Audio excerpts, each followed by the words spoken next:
got onto a conversation topic I haven't had in a while.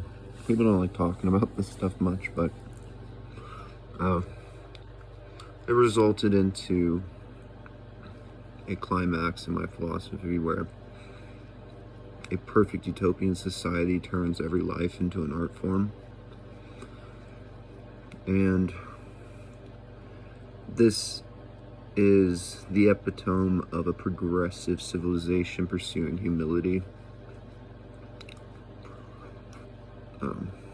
Now, in terms of what people rationalize as utopia, many philosophers corrupt themselves, as in Marx, for example.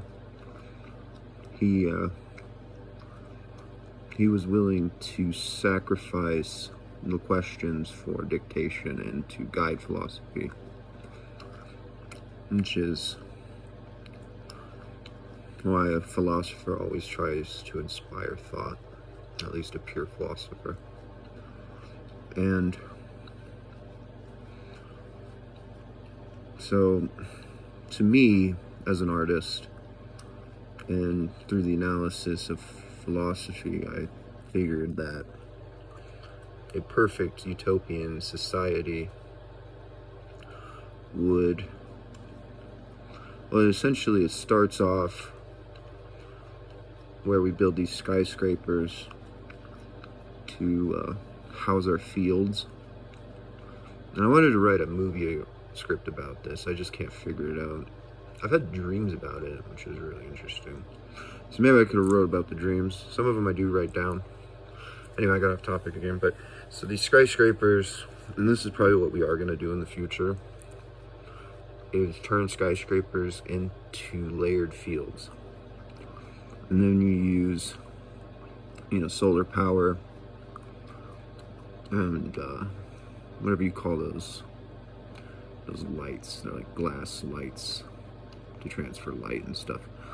And use as much light as possible. I was working on my own light capturing device and photon, or something. It's sort of like a spherical solar panel for this application. And so eventually humanity keeps growing. Population isn't put under control because we can produce plenty of food, except for every, say, century, another skyscraper has to be built to compensate for the population growth. So inevitably, we end up living on top of these layers, on top of these skyscrapers. And the whole planet becomes a spherical skyscraper, essentially, if you were to imagine. Like, I don't know, the World Trade Center, except it would cover the entire surface of Earth. And so eventually people would know what it means to actually touch Earth, or the Earth itself. We all live on these man-made structures, and people pursue art and expression to maintain society and exchange and communication.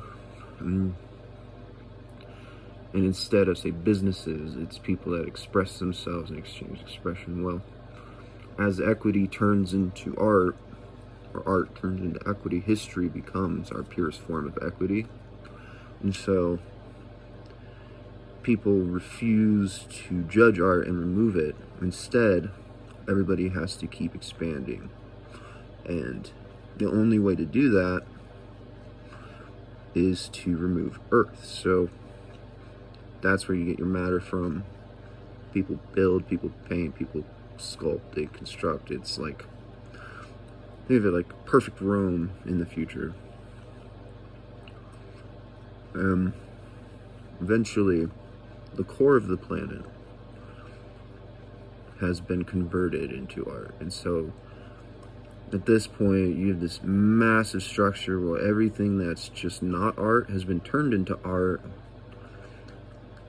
And it's like a giant artistic beehive, sort of. until there is no more matter to be mined. People then run out, or we can expand and say, oh, let's go to another planet. The same thing happens. Or we repeat our history on Earth in the Dark Ages. Either way, this is supposed to represent the epitome. So, even if you were to take all matter in the universe in this story, I wanted that to be the origin that led into a Big Bang. That there was a singularity, and we expanded theoretically to an infinite distance until all matter reached a point where it couldn't even exist as a structure, at least in the Big Bang. But the species, humans, is a perfect artistic species. Brilliantly philosophical, creative, understanding, knowledge, wisdom. Eventually cannot create anymore, and they lose their purpose. And what happens to mankind at that point? In this perfect utopian dream with limited potential. Now, this society could last for hundreds of millions of years, billions of years, trillions of years, however long it takes to expand is really left up to your imagination. How far can you imagine expanding that singularity? And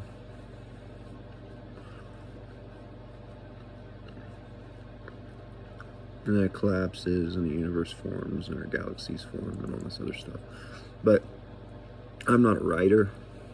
I know I'd make a hell of a good story. It's just because it's one of my favorites.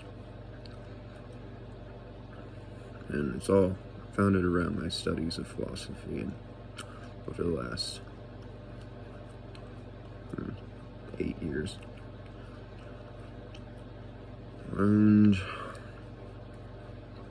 while I have countless other plausibilities, this one's always been one that, I don't know, just feels good to think about for me. That is my corruption as a philosopher. That would be my perfect utopian society.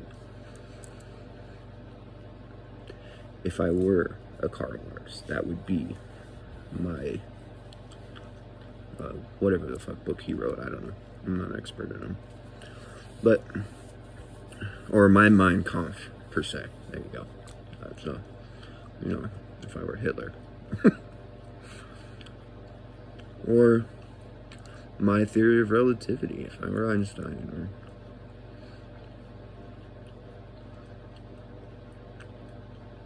you get my point. I'd love a good writer to write this story. And it's just, I don't have the patience to write. I always get in, I start and I'm like, okay, we're gonna start this. And I start it and then I get all my ideas out into a paragraph, and my brain translates that into my imagination, because I'm translating my imagination into these words and to explain these ideas that I'm trying to see in my head. And it's just hard for me to write. Because I'll write a whole paragraph like this and I'll be done. I'm like, yes, that explains everything. I don't know how to elaborate. Just don't make it a love story.